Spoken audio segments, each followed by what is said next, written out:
तो last video में हमने आपके साथ शेयर किए थे कुछ प्लांटर्स, और इससे पहले भी हम आपके साथ बहुत सारे DIY शेयर कर चुके हैं जो आपके होम को डेकोरेट करने के लिए, आपके गार्डन को डेकोरेट करने के लिए काफ़ी यूज़फुल हो सकते हैं। तो आज हम आपके साथ शेयर करेंगे एक DIY, एक नहीं बेसिकली इसमें 3 DIY आपके बन जाएंगे। तो ये जो है हमारे मंदिर के लिए हम बना रहे हैं।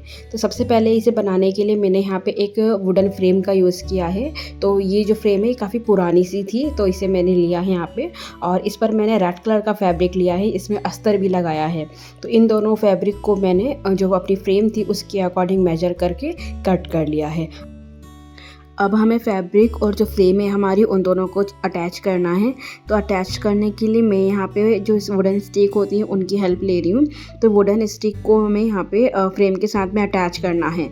तो सबसे पहले हम फैब्रिक को डबल फोल्ड कर देंगे थोड़ा सा, जो कॉर्नर की साइड है वहाँ से, और फोल्ड करने के बाद उन्हीं फोल्डिंग के ऊपर हम जो स्टिक है उसको लगा देंगे, और जो छोटी वाली कील होती है उन्हें हम सब जगह से लगाकर फैब्रिक को और जो हमारी फ्रेम है उसे अटैच कर देंगे।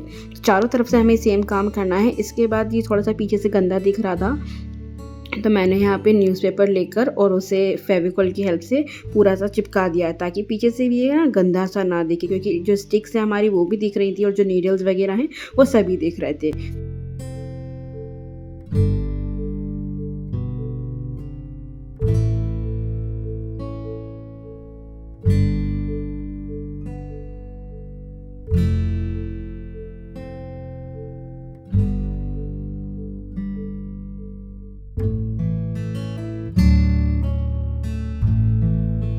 अब जब तक हमारी फ्रेम रेडी होती है, वो सूख जाती है अच्छे से, तब तक हम अपना दूसरा बाकी का काम कर लेते हैं। तो बाकी का रिमेनिंग काम करने के लिए मैंने यहाँ पे लिया है पटा। तो ये जो पटा है ये लगभग 30 से 40 साल पुराना पटा है, और इसी पर हमें सारा काम करना है।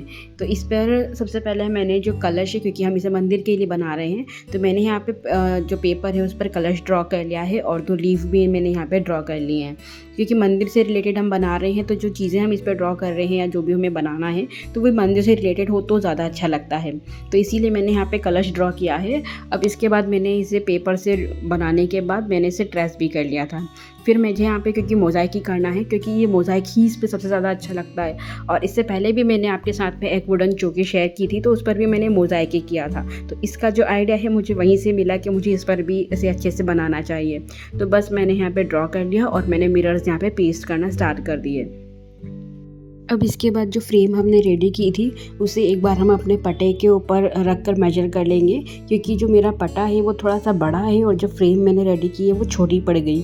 तो मुझे इसीलिए उसे बिल्कुल मेजर करना पड़ा, और जब मैंने मेजर किया तो जो एक्स्ट्रा साइड निकली हुई थी मैंने उन्हें छोड़कर जो बीच वाला हिस्सा है वहाँ पर पूरे पे मैंने मोज़ाइक आर्ट कर दिया। तो कुछ टाइम पहले ना एक शीशा था जो काफ़ी पुराना था, क्योंकि मेरे घर में जितनी भी चीज़ें हैं ना वो काफ़ी ज़्यादा पुरानी चीज़ें हैं, दादा परदादा के ज़माने की। तो वो उसी टाइप की चीज़ें मुझे मेरे घर में मिलती हैं। तो ये जो मिरर मैं यहाँ पे लगा रही हूँ ये भी उसी टाइप का है, और काफ़ी अच्छा थिक मिरर इसमें लगे हुए हैं। और वो जो मिरर है वो कुछ दिन पहले फूट गया था, तो उसमें से जो मिरर थे वो काफ़ी बड़े बड़े थे, तो मैंने उन्हीं मिरर का यहाँ पे यूज़ किया है। उन्हीं मिरर को मैंने अच्छे पहले मोटे कपड़े में रख कर उन्हें छोटे छोटे पीसेस में कट कर दिया, और कट करने के बाद मैंने उन्हें यहाँ पे पेस्ट कर दिया। क्योंकि फ्रेश मिरर में लगाना चाह रही थी पहले, बट वो फिर मुझे ये मिरर फूट गया मेरा, तो मैंने उन्हीं का यूज़ करा। क्यों मैं उन्हें वेस्ट करूँ, बस मैंने उन्हें यहाँ लगा दिया। इसके बाद मैंने सेंटर में जो साथिया है वो बना दिया, और यहाँ पर मैंने जो फ्रेश मिरर थे वो लगाए। क्योंकि अब जो मेन चीज़ थी ना, जैसे कलश जो है, लीफ है हमारी, और जो साथिया है, इन चीज़ों के लिए मैंने फ्रेश मिरर का यूज़ किया है। और जो रिमेनिंग पोर्शन जो मुझे फिल करना था उसके लिए मैंने जो पुराने मिरर्स, जो फूटे हुए जो मिरर थे मेरे, मैंने उन्हीं का यूज़ किया है। पहले तो मैंने दोनों साइड पर जो बड़े बड़े पीसेस थे उनसे मैंने बॉर्डर्स बना दी, और जो रिमेनिंग जो स्पेस था उसमें छोटे बड़े जिस भी साइज़ के मुझे मिलते गए मैंने फिल कर दिया। अब इसे बनाने में तो मुझे काफ़ी टाइम लगा था। अगर मैं आपको उसी स्पीड में दिखाने लगी ना तो आपको कल सुबह हो जाएगी, तब भी ये मेरा जो वर्क है कंप्लीट नहीं होगा। इसीलिए मैं आपको इसकी स्पीड बढ़ाकर दिखा रही हूँ। तो आपको अगर कुछ समझ ना आए तो आप मुझसे कमेंट में पूछ सकते हैं। अब नेक्स्ट DIY के लिए भी मैंने यहाँ पे जो वुडन टेबल थी मेरी, और इसी का यूज़ किया है। तो इस पर भी हम सेम काम ही करने वाले हैं। तो इस सबसे पहले मैंने इसके लेग्स बनाए हैं, और लेग्स बनाने के बाद मैं यहाँ पे जो अपना मोज़ाइक आर्ट है वो करना स्टार्ट करती हूँ। तो इस टेबल के साथ भी एक छोटी सी कहानी जुड़ी हुई है। और वो कहानी कुछ ऐसी है कि ये जो टेबल है ये हमारे बर्थडे पर काम आया करती थी। हम इस पे अपना जो केक है वो रख के कट किया करते थे। तो हम मेरे जो भाई बहन हैं उनकी सबके लिए अपनी अपनी एक अलग टेबल थी। तो ये टेबल 2 टेबल इसमें की मेरे पास थी, लीफ वाली और एक स्क्वायर टेबल थी। तो स्क्वायर टेबल का तो पता नहीं वो कहाँ चली गई, लेकिन ये जो लीफ वाली थी ये मुझे बहुत पसंद थी, तो मैंने इसको संभाल के रखा हुआ था। तो आज ऐसे ही इस तरीके से टेबल मेरे काम आ गई, और अच्छा ही है काम आ गई, वरना ये ऐसे पड़े पड़े ख़राब हो जाती और फिर मुझे इसे फेंकना ही पड़ता। तो फेंकने से बेटर है मैंने सोचा इस पर अपना DIY कर लेते ताकि ये काम आ जाए। और अभी आप इसका लुक देखिए, पूरी जल गई थी और ख़राब सी हो गई थी। अब जब इसका फाइनल लुक आप देखोगे तो आपको पता चलेगा कि ये पहले क्या थी और अब क्या हो गई है। मतलब मैं तो इससे बहुत ज़्यादा खुश थी इसे देखकर कि मतलब मेरी पुरानी जो चीज़ थी वो बिल्कुल नई हो गई है। तो आज के जो DIY हैं ना वो सारे ऐसे ही हैं, मतलब काफ़ी पुराने हैं, 30-40 साल उन्हें हो गया है और 30-40 साल से वो ऐसे ही रखे हुए हैं। क्योंकि अब पुराने ज़माने की जो चीज़ें होती हैं ना वो काफ़ी टाइम तक चलती हैं, और ये भी ना इसी तरीके से रखे हुए थे। इनमें ज़्यादा कुछ हुआ नहीं, बस थोड़ी सी चीज़ों को इस्तेमाल किया गया ज़्यादा। अब इससे पहले जो चौकी हम बना रहे थे वो चौकी भी मेरी काफ़ी पुरानी है, और वो पहले ना गोदरेज के नीचे रखने के काम आया करती थी, और काफ़ी ज़्यादा भारी है वो, तो उसे हम ज़्यादा ऐसे कहीं यूज़ कर नहीं सकते थे। तो इसीलिए मैं उसे अपने मंदिर में ही यूज़ करती हूँ और उस पर मैं अपने भगवानों को ही बैठाती थी। लेकिन अब वो ना थोड़े से उसमें हॉल भी हैं, तो मैंने कहा उसे ही मेकओवर कर लेते हैं ताकि भगवान को अच्छे से बैठा सकेंगे। इसीलिए मैंने उसका मोज़ाइक किया, और इस पर भी मैंने मोज़ाइक किया। अब अभी जो मैं आपके साथ शेयर कर रही हूँ वो एक ही लीफ है, और एक लीफ मैं ऑलरेडी बना चुकी हूँ। तो मेरा जो मिरर वर्क था वो सारा कंप्लीट हो गया। अब इस वॉल पुट्टी में पानी मिलाकर एक पेस्ट बना लिया, और पेस्ट बना के इसे पूरा अच्छे से स्प्रेड कर देंगे, और जो भी स्पेसेस हमारे खाली थे वहाँ फिल कर देंगे। तो जो चौकी हमने बनाई थी उस पर भी मैंने सेम मोज़ाइक है, और उसमें बस मैंने यहाँ पे ब्लू कलर लगाया था। यहाँ पर मैं इसे पूरा वाइट रखना चाहती थी, इसलिए मैंने इसमें कोई भी कलर नहीं मिलाया है।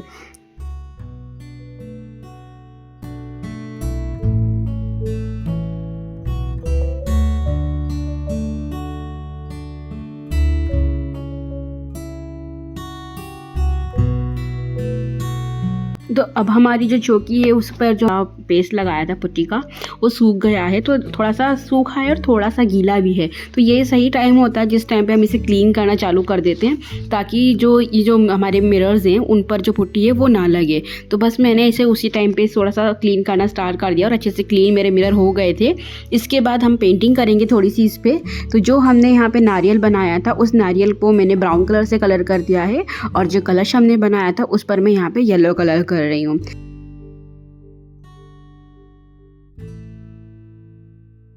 और बाकी की जो जगह है वो हम यहाँ पे छोड़ रहे हैं, जैसे कि हमने स्टार्टिंग से उस जगह को छोड़ते हुए आए हैं। तो वो जगह हमने क्यों छोड़ी थी वो आपको अब पता चलेगा। तो उसी जगह के लिए हम यहाँ पे बनाने वाले हैं 2 लोड। तो 2 लोड बनाने के लिए मैंने यहाँ पे वही सेम रेड फैब्रिक लिया है, और उसे जो स्पेस मेरा खाली था ना उसी के अकॉर्डिंग मैंने मेजर किया है यहाँ पे। तो कोई एग्जैक्ट ऐसे मैंने लिया नहीं है, बस उसी के नाप कर जो स्पेस खाली था वहाँ उसके लिए मैंने फैब्रिक कट किया है दोनों को, और अस्तर भी मैंने यहाँ पे कट कर लिया है। इसके बाद मैंने यहाँ पे उन्हें दोनों को अटैच करना है।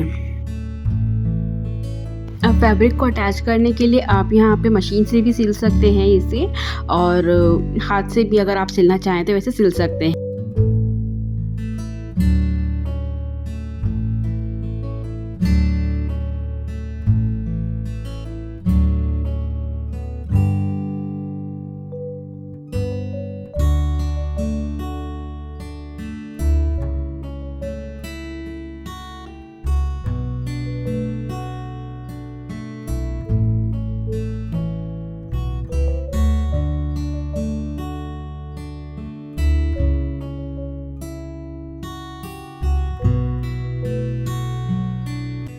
फिर मैंने यहाँ पे जो वेस्ट फैब्रिक है उनका यूज़ किया है। वेस्ट फैब्रिक को मैंने इस जो लोड बनाया था हमने उसके अंदर भर दिया है।